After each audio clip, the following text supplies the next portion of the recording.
In today's world, the market is flooded with crossovers. Everywhere that you look, you will see one. So it can be a bit of a surprise to see that manufacturers are still producing new versions of their popular sedans, like this 2026 Nissan Sentra. So how does this new car compare against one of my favorite compact cars, the 2026 Mazda 3?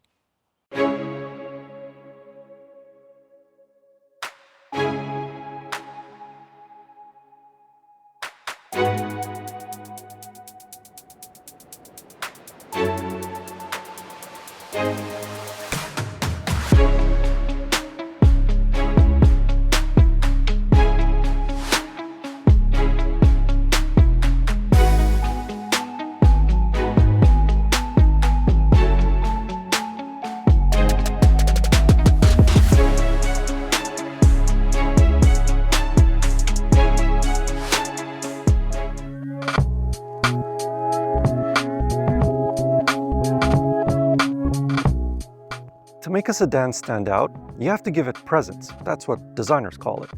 In the past, Nissans have looked like just some car. But now, look at this one. It looks great. It's this SR trim that you'll definitely want to go for. It has the blacked out front grille, a rear spoiler that probably doesn't do much, but it does look cool, and the 18-inch wheels fill the wheel wells better than the 16-inch steelies of the base trim. It's lower, wider, and just cooler than before. Next to the Mazda 3, the Sentra definitely has presence. The 3 isn't a bad looking car. I'd say it's very elegant in its design, but it doesn't make me turn my head if it drove past me like how the Sentra would. Sitting inside the Sentra, I have a little bit more space than I do in the Mazda 3. Up here in the front seats, they're both pretty similar. But back here behind my tall 6'4" driving position, I can sort of fit in the Nissan Sentra. My knees do feel a little bit squished, and as you can see, headroom is not that great. In the Mazda 3, I can barely fit behind my driving position. My legs feel much more squished and I have less headroom than I do in the Sentra, which is weird because on paper, both of them are supposed to have similar amounts of legroom and headroom, but in reality, it's the Sentra that has more space. But on paper and in the real world, the Sentra provides more cargo capacity. It has 405 liters of space in the trunk, whereas the Mazda 3 has 374 liters. Both cars have split folding rear seats, but in both you have to move the front seats forward in order to fully drop the rear backrests. Additionally, the Sentra gets a tire repair kit, while the Mazda 3 gets a spare wheel. Back here in the front of the Nissan Sentra, it has an interior design that is reminiscent of other current Nissan models. So that means a dual screen layout, a few physical controls in between the two air vents, and unfortunately, touch-sensitive controls for the climate. These work just fine, but they still force you to take your eyes off the road and make sure that you've actually selected the thing that you want to select. Whereas in the Mazda 3, you still get physical knobs and buttons to control the climate, and these are great to use. You also get a rotary dial right here on the center console to control the infotainment system. Now I know that this isn't everyone's taste, but the native infotainment system was designed to work with this rotary dial. If you are using Apple CarPlay or Android Auto, both of which are wireless by the way, then using this rotary dial with those apps is worse than nails on a chalkboard. Thankfully, the infotainment screen becomes a touchscreen when using those apps. In the Sentra, the designers have tried to spruce up the interior with synthetic leather upholstery, orange stitching for this SR trim, and a lovely ambient lighting system. But there is still quite a bit of plastic. The Mazda 3's interior is perhaps not as flashy, but I'd say more elegant. There's lashings of leatherette across the dashboard and center console, and of course the seats, but you can opt for the real stuff with the top spec GT trim.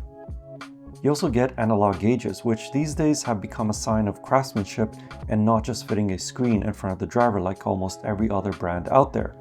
Even the Porsche 911 has gotten rid of its brilliant analog tachometer. On the tech side, this Sentra SR Premium can be equipped with quite a lot of stuff. Heated front seats, heated steering wheel, power sunroof, push-button start, dual-zone automatic climate control, wireless phone charging pad, and even surround view cameras. The Mazda 3 can be equipped with the same features, including the surround view cameras and also a head-up display. That's something that the Sentra doesn't have. But those last two features are only available on the top spec GT trim of the Mazda 3, which is a little bit more expensive than the top spec SR premium trim of the Sentra. Speaking of which, if you just want a bare bones sedan with seats and a wheel at each corner, both cars start at almost the exact same price. There's only an $18 difference between their respective starting prices. Things stay pretty similar when you move up to their mid-level trims, but the Mazda 3 starts to make a bit of a gap with the GS trim costing a little bit more than the SV trim of the Sentra. But move up to their respective top trims and that's where you'll really notice the price gap. The Sentra SR Premium is over 2,000 Canadian dollars cheaper than the Mazda 3 GT. So up to now, it seems like the Nissan Sentra is the better sedan. It's more spacious, a little bit better looking, and it can have the same features for a little bit less money. But once we start driving, that's when the Nissan Sentra's shortcomings start to show. Under the hood of this Nissan Sentra, you only have one engine option. It's a 2-liter naturally aspirated 4-cylinder engine that produces 149 horsepower and 146 pound-feet of torque. So it's not a quick car. It's perfectly adequate, however, for city driving or setting off from a stop, but on highways, you need to plan ahead your overtaking maneuvers because at times it requires you to bury your foot on the throttle pedal. Predictably, Nissan has paired this engine with a CVT. In the past, these have been known to be problematic. However, Nissan has stepped up and improved the reliability of their CVT. But I'll let you, the owners, be the judge of that. In city traffic, this CVT operates like any other CVT. It brings up the engine's RPMs and holds them there until you ease off the throttle. But press a little bit harder on that throttle and this CVT replicates virtual gear changes. This doesn't quite feel like a traditional automatic, but it doesn't drone like a dying hornet either. In the Mazda 3, you have two engine options. One is a naturally aspirated 2.5-liter 4-cylinder, and the other is a turbocharged version of that engine. The turbo version makes the Mazda 3 feel like a hot hatch. But this naturally aspirated engine is pretty good as well. It produces 186 horsepower and 186 pound-feet of torque, and that makes a difference compared to the Nissan Sentra. Not only is it faster, about 1 to 1.5 seconds from a stop to 100 kilometers an hour, but on highways, you don't need to redline this engine in order to overtake someone. Furthermore, the engine is paired with a slick shifting 6-speed automatic. It has a deep and raspy soundtrack, and you can get the Mazda 3 with all-wheel drive like this one, not just front-wheel drive like the Sentra. If you want a Nissan with all-wheel drive, you have to move up to the Altima. Now, one big advantage of not having an all-wheel drive system or a bigger engine is fuel economy.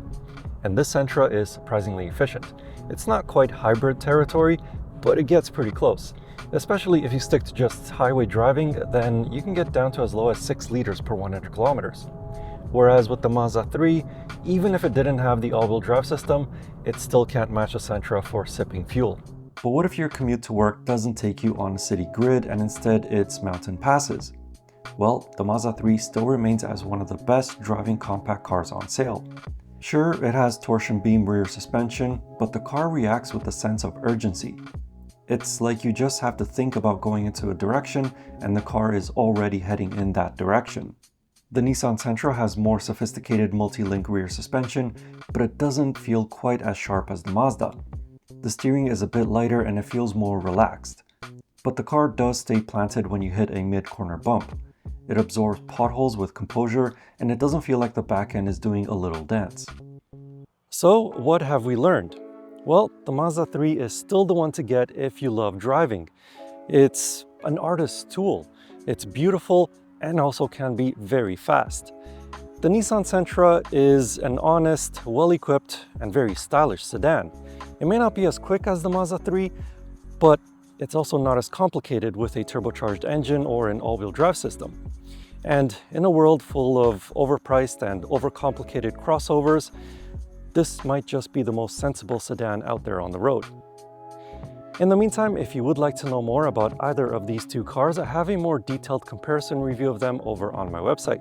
You can find that link in the video description or click on the pop-up banner right up there. And as always, I will see you in the next car, truck, or most likely it'll be an SUV next time. Anyway, thank you for watching. I hope you enjoyed the video and see you in the next one.